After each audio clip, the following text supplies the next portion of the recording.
Shalom Aleichem, on est dans la halakha de Hanouka. Alors, il y en a qui veulent dire que on doit faire aussi des Messibot Hanouka. Vous savez qu'est-ce que ça veut dire Messibot Hanouka? Messibot Hanouka, ça veut dire hein? Pas festival, des petites fêtes, Alors, il faut savoir, Hanouka, il n'y a pas une mitzvah de faire des fêtes. La mitzvah, elle est de publier le Nes. Purim, la mitzvah de publier le Nes, c'est quoi? Le fait que tu fais une Seouda. Parce que grâce à la Seouda, un repas avec du vin, on a été sauvés. Avec Mordechai, il y avait Esther, elle a fait un festin, la première fois, la deuxième fois. Et grâce à ce festin et le vin, là on a été sauvés. Comme ça c'est grâce à Kadosh Baruch Hu, lui qu'il a fait en sorte que Baruch Hashem tout ça s'arrange avec les tfilotes de Mordechai Yehudi et les enfants de Kodesh Bet Rabban. Alors pour Hanouka, c'était pas ainsi. Pour Hanouka, ils ont pas voulu tuer les Juifs. Ils ont voulu les assimiler. Alors, publier le Nes, c'est avec les bougies, avec de l'huile. C'est un homme qui n'a pas de l'huile, alors il fait avec de la cire ou peu importe d'autres. Toutes sortes de l'huile, c'est moutard. Alors, pour ajouter des festins, tout cela, il n'y a pas de mitzvah dans cela. Un homme que lui qui veut faire pour la communauté, pour la famille, il peut faire, mais pour que c'est une soudat mitzvah, au moins qu'il y a des livrets Torah par là-bas. Combien de bougies on doit allumer? On a dit qu'on doit allumer 8 bougies et le shamash. Le shamash, il n'est pas obligé. Et là, pourquoi on met le shamash? Le shamash, il est pour, si tu as besoin d'allumer les bougies, que si par exemple la bougie s'est éteinte, eh ben, tu peux prendre le shamash et allumer les autres bougies. On n'a pas le droit d'allumer de cette bougie, de 8 bougies-là, quelque chose qui est chol. Avec de bougie à bougie, puisque c'est la mitzvah, alors on peut allumer. Il y en a une question qu'elle se pose, est-ce que je peux allumer la bougie d'aujourd'hui et j'allume maintenant la bougie d'hier? Par exemple, je suis dans le 3e jour.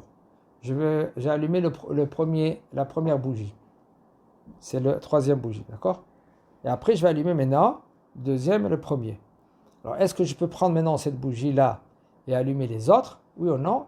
C'est une discussion dans les poskim. C'est pas trop évident parce que la mitzvah, elle est 7 bougies. C'est tout. Maintenant, le shamash, c'est pas comme il y en a qu'est-ce qu'ils font? Ils font la bracha, ils allument le shamash. Avec le shamash, ils vont allumer maintenant les bougies. Non.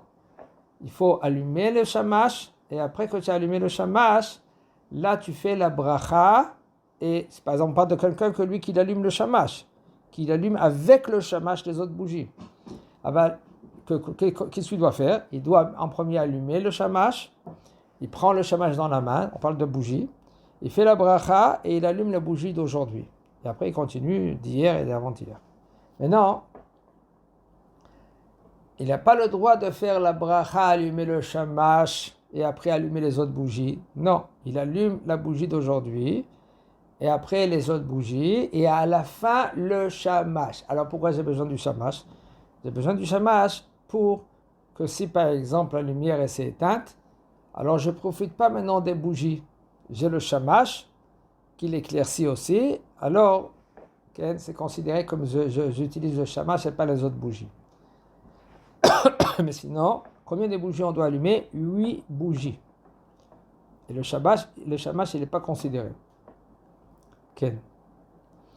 La mitzvah d'allumer les bougies, c'est très très très cher devant Akadosh Baruch Hu, de publier le Nes. Même un homme que lui qui était pauvre, il travaille pour allumer au moins une bougie tous les jours. La mitzvah, c'est ner ish ou beto. Vous avez dit Rashi, c'est dans Kavbet là-bas, dans Megillah Kavbet, dans Shabbat Kavbet, excusez-moi. Et il dit la Gemara, mitzvah ner ishu beto, Rashi dit ner Shabbat et ner Hanouka. Alors maintenant, comment il doit allumer une bougie tous les jours? Machloket Bet Shammai ou Bet Shammai ou Bet Hillel. Comment on allume les bougies? Est-ce qu'on allume tous les jours un? Ça veut dire qu'aujourd'hui c'est 1, demain c'est 2, et après-demain c'est 3. D'après Bet Shammai c'est 8, après c'est 7, après c'est 6, etc. La mitzvah elle est comme Bet Hillel, qu'on doit allumer tous les jours, on rajoute une autre bougie. La mitzvah où on met les Nerot Hanouka, devant la porte, comme on a dit hier, devant la porte, sur le côté gauche, que la Hanoukia, elle se trouve dans la maison, entre 3 tfachim, chaque tefar c'est 8 cm, jusqu'à 10 tfachim, pas plus. Et là, je vais mettre maintenant la Hanoukia et je vais commencer à allumer la bougie du jour. Elle commence qui est le plus loin de l'entrée. Un homme que lui, qu'il a une maison qui est plus haut que, par exemple, lui veut allumer les bougies devant la fenêtre, comme ça les gens d'en bas, ils vont voir aussi pour publier le NES.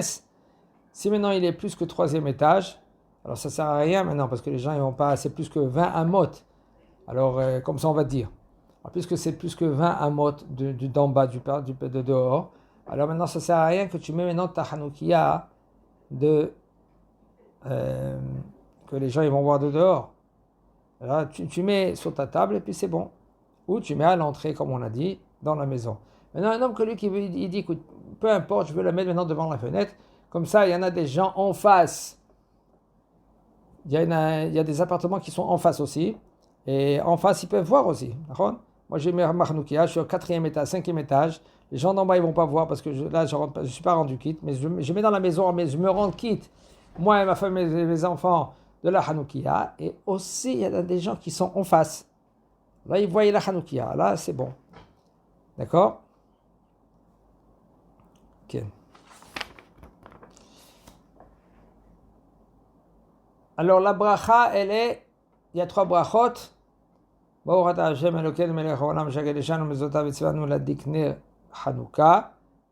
Après, le premier soir, et là on allume les bougies. Comme dans tous les mitzvot, mevarech, vers la siatan. On fait la bracha. Et après, on va à l'action. C'est ça la mitzvah. La mitzvah, on fait la bracha, après on allume. On fait la bracha, on met les téphilines. On fait la bracha et on mange. Comme ça, c'est les mitzvot. On fait la bracha avant, sauf une mitzvah que là, on ne peut pas faire avant. C'est quoi? C'est un converti. Il veut se convertir. Il ne peut pas maintenant se convertir. Et Kavana, il fait la bracha et après il se convertit. Après il trempe dans le migué. C'est impossible. Pourquoi? Parce que quand il dit maintenant, qui c'est qui t'a ordonné? Il n'est pas encore juif. Comment il peut faire la bracha? Alors il trempe. Après il sort et il fait la bracha al tvilat hager. À la tvila. Ok.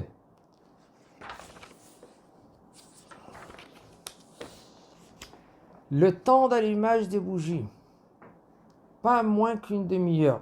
Si par exemple,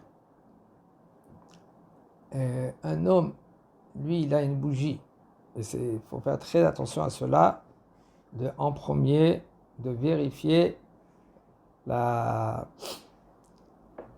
combien de temps elle tient la bougie. Si par exemple, c'est une bougie qui tient moins qu'une demi-heure, eh ben, il n'a pas le droit de l'allumer, de faire la bracha et l'allumer. Pourquoi? Parce que c'est bracha levatala après. Si maintenant il fait la bracha, c'est bracha levatala. Il faut que c'est une bougie qu'elle tient au moins une demi-heure, peu importe de l'huile ou de la bougie. Dès que la mitzvah, c'est bien de faire avec de l'huile d'olive, parce que c'était ça le nes. Et on doit publier le nes avec au moins avec de l'huile d'olive. Ok? et à partir de quand on allume les bougies de Hanouka. Le Rambam dit à partir de la Shkia. Shkia, c'est le coucher du soleil. Avala halakha, d'après Maran HaShulchan Aruch, c'est Tzet HaKochavim, la sortie des étoiles. La sortie des étoiles, c'est presque un quart d'heure après la Shekia, 13 minutes et demie après la Shekia, jusqu'à la fin, une demi-heure après. Après une demi-heure, d'après Maran HaShulchan Aruch, ça dépend, le temps que le reggae, les kavanah, les gens, il n'y en a plus des gens dans le chouk. Alors, en général, la halakha, c'est une demi-heure. De nos jours, les poskim, ils veulent dire que maintenant, on a plus qu'une demi-heure. C'est des fois jusqu'à 1h du matin, à minuit. Okay?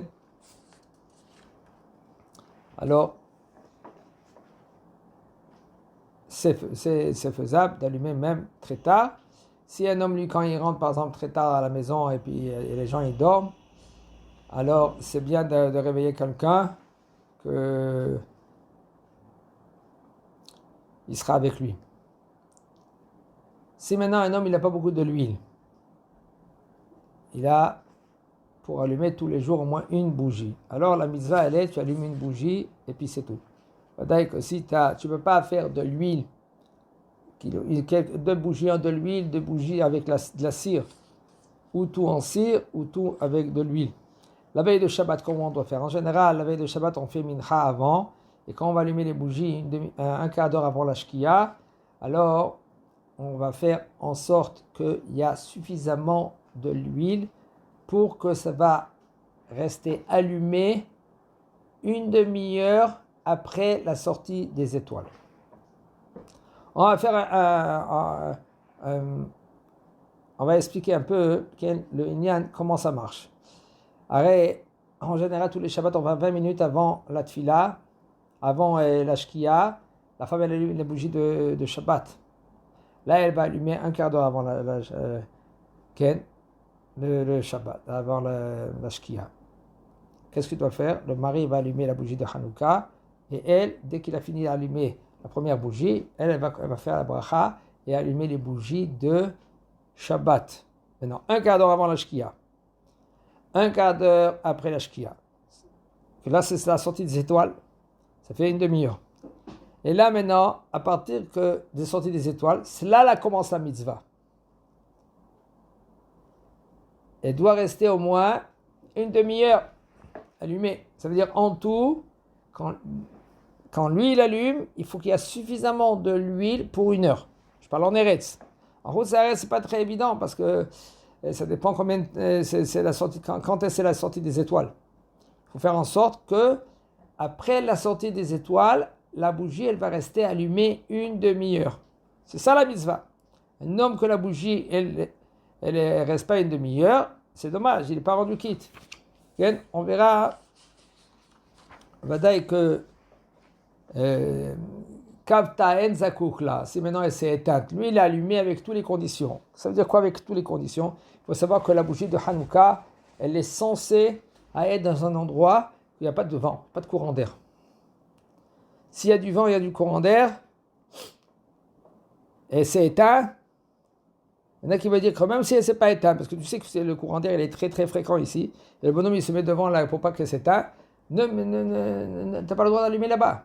Tu vas aller dans un autre endroit pour allumer. Et pas tu te mets dans un endroit, tu mets la Hanouka dans un endroit que maintenant elle peut s'éteindre. Alors la mitzvah, elle n'est pas. Si maintenant toi, tu as fait tout le nécessaire, elle se trouve dans un endroit qu'il n'y a pas de courant d'air, tu mets maintenant suffisamment de l'huile, qu'elle va allumer maintenant plus qu'une demi-heure, tu fais la bracha, tu allumes, une minute après, elle s'est éteinte. On parle de quelqu'un que lui, qu'il a une mèche, une bonne mèche, qu'il a déjà préparée, il sait de quoi, il prend la mèche, il la vérifie. Déjà avant Hanouka, il va allumer la mèche avec de l'huile, il vérifie que maintenant ça tient bien comme il faut. Et là, elle s'est éteinte quand même. Kavta en azakukla. Il n'a pas besoin d'être. C'est bon, il est rendu quitte. Pas besoin de la reallumer. Si tu veux la rallumer, tu peux allumer. Aval sans bracha. Et aussi, regardez, c'est très très fréquent cela. Quand tu veux la rallumer, n'allume pas d'une bougie à côté. Pourquoi non? Parce que la bougie d'à côté, c'est une bougie de mitzvah. Cette bougie-là, maintenant que tu veux la rallumer, elle était de mitzvah. Ça veut dire c'est bon, tu es rendu quitte de cette bougie-là. Alors tu peux allumer avec le shamash. Sinon, okay, tu peux la rallumer avec un briquet ou avec une allumette, etc. etc. Okay. Kol hashmanim ve'aptilot kesherim, toutes sortes d'huiles, ils sont cachères pour l'allumage de Hanouka, la Hanoukia, mais seulement il faut faire très attention que les bougies, l'huile qui est là-bas, ça sent pas mauvais. Parce que c'est pas beau pour la mitzvah que ça sent mauvais. Ou il y a des sortes d'huiles qui sont pas cachères. L'huile de Orla, par exemple, on n'a pas le droit de profiter. L'huile de Issour, ça dépend de quelle sorte de Issour. Si c'est, par exemple, une huile qui a été volée, là, on ne peut pas profiter, on n'a pas le droit de profiter. Ok. Bougie de l'électricité. On n'a pas le droit de faire la bracha dessus. Un homme, lui, qui veut, par exemple, quand il se trouve dans l'avion, il ne peut pas maintenant allumer avec des bougies. Qu'est-ce qu'il fait? Il prend une lampe. Il ne fait pas la bracha dessus. Ça, c'est rien que pour se faire rappeler, voilà, Hanouka, on est Hanouka. C'est sûr que quand il va arriver à l'hôtel, là, c'est un peu difficile d'allumer les bougies là-bas. C'est très délicat. Il faut qu'il se trouve dans un endroit que lui qui va allumer ses bougies va rester là-bas devant les bougies. Il doit demander maintenant la permission à l'hôtel. Il se met à l'extérieur, par exemple à l'entrée de l'hôtel ou dans un petit lobby.